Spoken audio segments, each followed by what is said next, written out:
Hi friends, ఇవాళ వచ్చేసి తాటికాయలకు వచ్చాం మేము. చూడండి మా వాడు ఎలా కోస్తున్నాడు. బొంగు ఒకటి తెచ్చాడండి 150 పెట్టి.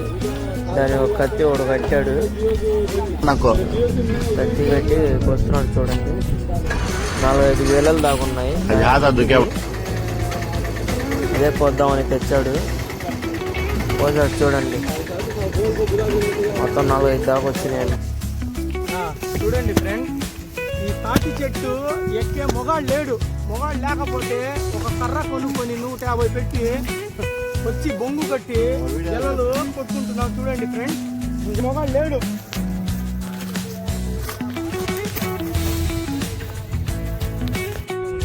తాటికాయలు చూడండి ఎలా కొడుతున్నాడు. పాపం వాడు తినకుండా అందరికి పంచి పెడుతున్నాడు కోసి. అదొక సంతోషం వాడికి. ఎంతైనా రైతు కదండి. చూడండి ఒకసారి మా వాడితో లాక్కోబోతున్నాడు. అందరికి ఒకేసారి పోషిస్తా అంటున్నాడు, కానీ లాక్కున్నాడు. మళ్ళీ ఇంకోటి కోస్తున్నాడు. చూడండి.